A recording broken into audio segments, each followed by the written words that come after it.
Welcome to the red attack path. We're going to be using Discord C2 in this technique instead of what the card mentions is Gmail, Tumblr, Salesforce, Twitter as a C2.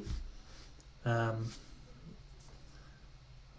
we will continue. I chose Discord because I can create a private server and it will not interrupt public services that may be offered in Gmail, Tumblr, Salesforce, and Twitter. And hopefully it won't violate any agreements for your personal accounts as you may have them on Gmail and Twitter. So just a quick review from the previous technique. We used EvilWinRM to execute invoke snow, which was used to bypass AMSI.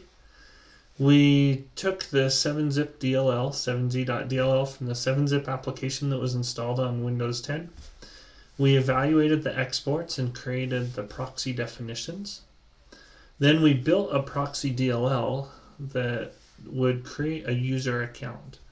Renamed the 7z DLL to original.dll and then placed, and we also took the proxy DLL that we created and renamed it to 7z.dll and then placed the files back in the 7-zip application folder.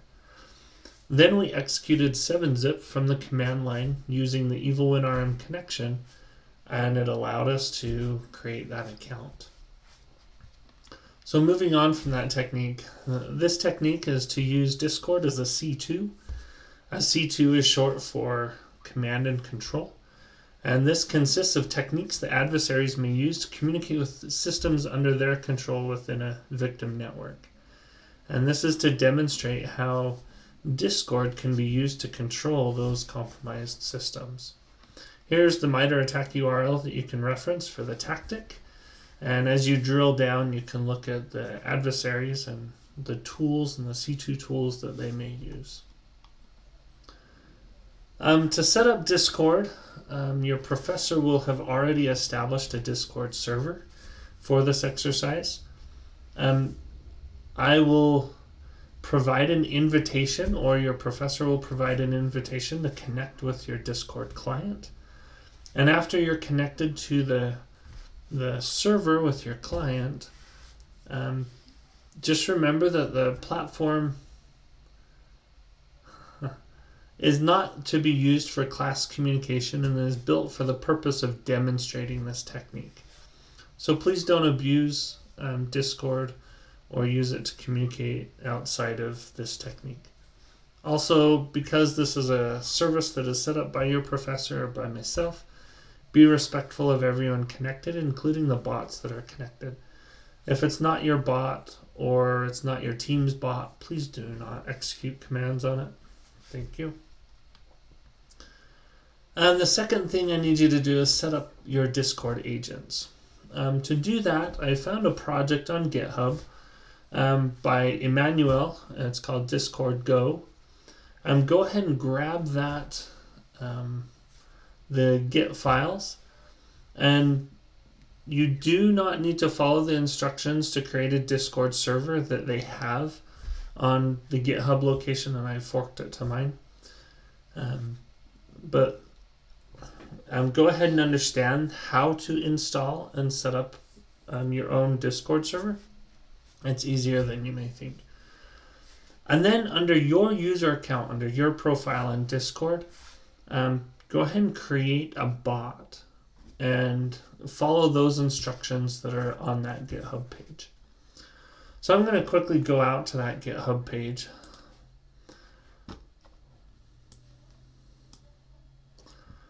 So you'll come here, you'll see the packages, everything.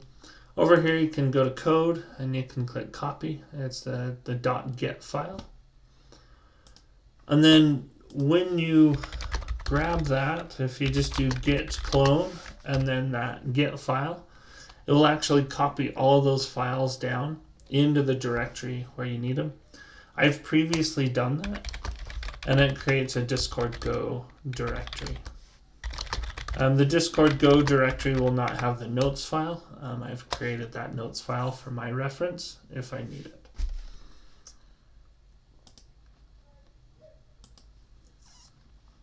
Come on. Going back to the PowerPoint presentation, now we need to continue setting up the Discord agents. So there is a file that you need to change, and that's under pkgutil-variables.go. So if you go under pkg and then variables, not agent, oh, maybe it is agent.